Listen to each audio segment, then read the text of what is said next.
Hey everyone, this is Representative Altendorf, and I just wanted to come at you live here tonight and discuss a little bit.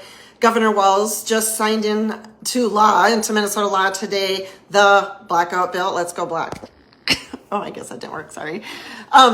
We are signing into law in Minnesota the Blackout Bill, and this is really fast. It's not ready, to go into law, and one just has to wonder why the big rush from the Democrats, why the push. This has been very irresponsible. It has not gone through the legislation system correctly. They skipped bringing it through different committees. It only went through one committee. Energy is pretty much you can argue the biggest thing that we have in Minnesota. It literally affects every aspect of our life, and the average citizen understands that if we are affecting our energy, that affects everything. It affects prices at the store. If energy goes up, and I have daycare, my daycare's energy prices go up, it affects what I'm paying for daycare. So literally energy is the one driving thing that affects everything, and yet the Democrats, the majority party, had this just crazy rush to ram this through. It's a 2040 clean energy bill. Now, let me get something straight with everyone. We all support green energy. We all support everything that's happening. And as I've been talking to the co-ops and the municipalities, everybody is moving towards green. Here in Minnesota, we've made some really great improvement. But again, we as citizens have to demand from our government that we are able to have reliable energy. That means that when we need it the most, especially in the middle of winter when it's minus 20 degrees, reliable energy means that the energy is going to stay on. We also want to have safe energy. We want to make sure it's affordable. Again, this is a problem for the economy. If our energy prices go too high, the problem with that is that people might not want to move here, or businesses might not want to move here. And so we need to demand, Minnesota needs to demand that we have reliable, safe, and affordable energy here in Minnesota. Now, I'm just going to try to go over a few questions. I really like to people think for themselves, so please do your own research.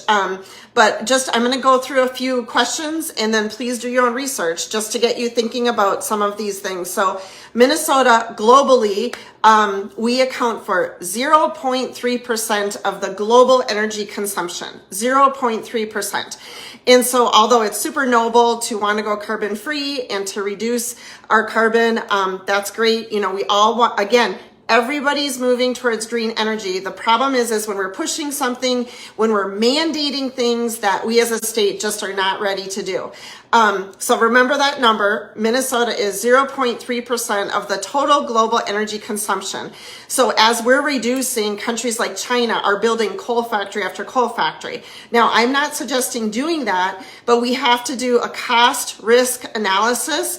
And what we're doing for the state of Minnesota, the risk we're taking on for the state of Minnesota, is it worth the 0.3% global energy consumption, to put us at a risk? So just a few questions. I want you to do your own research, but let's take a really solid look at wind and solar energy. So go ahead and do some research. Few questions, post them in the comments. Hey, let's have this be interactive. Okay, I love this. Wind, what is the life expectancy of a windmill? Okay, put it in the comments. Earlier this week, I posted a picture of the windmill blades. How do we recycle them? Do we know that most of those things are not recyclable? And so we have to landfill the windmill blades. So what is the life expectancy of those windmills? Let's say it's 20 years, 25 years. Go ahead and post it. Now, what are we doing with these windmills? And we're not talking a little bit. This isn't like an aluminum can recycling. These are huge, monstrous windmill blades that we now have to landfill and get rid of. The Republicans offered a reasonable amendment that when we have to decommission the windmills, that we're not hauling our garbage and our scraps out of state. The Democrat Party said no. So that means Minnesotans, is this green? Is this a great way to be a green energy lover? When our windmills are failing at 20 years, 25 years, let's haul all of our garbage and put it into another state, because that's what's happening. So look into what is the life expectancy of a windmill, how much waste is with that, and what are we doing with that? Okay, solar panels. Where are these being made? The GOP party offered on the floor amendments that right now the mining is coming from countries where they use child labor, slave labor. The GOP offered on the floor an amendment to refuse that we would be getting these materials or getting the solar panels from countries that are using child labor or slave labor to manufacture them or to get the mining materials that we need to manufacture solar panels. So again, look it up, okay? Is it very green? Okay, everyone that loves green energy, is it very green of us in Minnesota to be getting these solar panels from China and to be using child labor, slave labor? And then again, put it in the comments. What is the life expectancy of solar panels? Go ahead. Put it in the comments. Now, what is going to happen with all of these solar panels when they're done, when their life expectancy is done? So have we thought about Minnesota? We are literally moving towards an energy which I would say falsely are calling this green, that is going to have a 20-year, 25-year life expectancy, and you expect us to generate this much of garbage that is non-recyclable from your green wind, your green solar panels, but every 20, 25 years, we're literally getting rid of them, and now we have to landfill all of this? Hello? So let's think about this. Right now, Minnesota is running on coal and natural gas. Here's another thing. Look up REC, R-E-C. REC is a renewable energy credit. So some people lovingly like to call this greenwashing. So with this new energy bill, we love this so much that technically what's happening is some of the plants, let's say a coal plant is still running and operating, and they don't fall in the category of what they consider to be carbon-free energy. So did you know that coal plant is not necessarily shutting down, but it's going to buy REC, R-E-C, look it up. So now we have a coal plant still operating, which is right. The messaging is we got to get rid of coal. We got to get rid of coal. But really all that's going to happen is they are going to buy RECs, R-E-C, renewable energy credits. They're going to continue to operate. And guess who gets to pay for that? You, the consumer, Minnesota. So don't let the wool be pulled over your eyes. Let's look at facts instead of emotions. They like to emotionally drive us. Of course, they call their bill Clean Energy 2040. Who doesn't want clean energy? Of course we do. But the questions are we actually getting there? Is this a good way to go? Again, just look at some of the facts. Some countries like Germany, they have completely shut down their program. California was struggling with brownouts and blackouts. So as we're pushing our electric grid to the max, right? Here's the grid. Now we want to take away gas-fueled cars. They become electric. Guess what? Our electric grid goes up. Now they want to take away your natural gas furnaces, your natural gas water heaters. Guess what's going to fuel those? Electric. So right now, if this is my chart, your electric usage is down here. Take away gas cars, boom, it's going to push up our electric usage. Take away natural gas appliances, boom, it's going to push up your electric usage.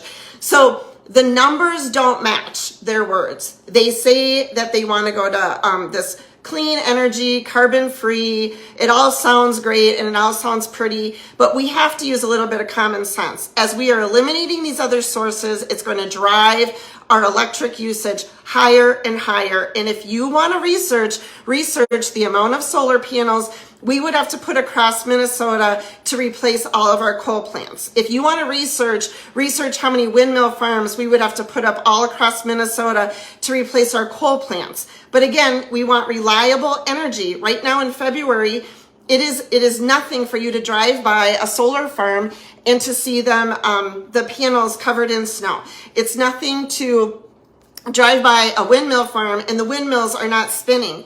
So again, no one is against clean energy or green energy, but what we are against is doing something that is very harmful, dangerous to Minnesota, irresponsible, and that's going to drive up your electric and utility costs in the next few years. So it sounds pretty, everyone, you know, you can put lipstick on a pig, and it's still a pig. Look into solar and wind and tell me that is the best green energy that we have here in Minnesota when we look at the life expectancy, the waste, and that we do not have a future plan to decommission these and to get rid of them responsibly. So I want you to look into it because it's very unfortunate when we, the voters, are being driven off of this emotion. But what the government doing right now is going to cause a problem down the road as we have solar fields, as we've eliminated farms. Oh, that's another thing.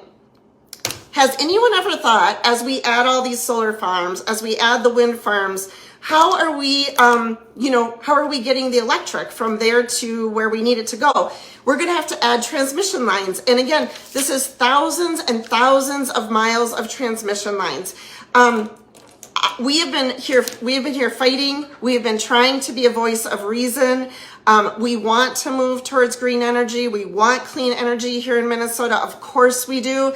But you know what? For you, Minnesota, we want to do it responsibly, and we want to make sure that this is not harming you as far as in any way not being reliable energy for you on a minus 20 degree winter night. We also don't want your electric bills to soar. So Walz just signed in this bill today into law, and yet I am hearing lawsuits coming from North Dakota. I don't think it's out of reason that there might be other lawsuits coming even from within the state or the counties or the co-ops. I'm not sure. But this is an irresponsible law that just got pushed through. And if you're celebrating today, you need to do a little research on green and what those solar farms, what those wind farms are doing. How do we recycle them? Where are the resources that they're coming from? And really look into it because it's unfortunate that we are moving towards wind and solar when it has failed in other areas, in other states, and other countries. And where we need to move is nuclear. That is a clean energy, a carbon-free energy. We need to move towards nuclear.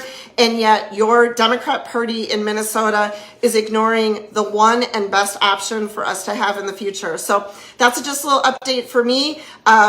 Things are going great. I was going to try to blackout, do a little funny blackout thing, but it obviously didn't work the way I was planning to. So have a great night. We're here in St. Paul fighting for you and being a voice of reason for you in Minnesota. So keep on fighting, keep on messaging, and let people know that we have to stop this train wreck that's happening here in St. Paul with the Democrats. Thanks, everyone. Bye.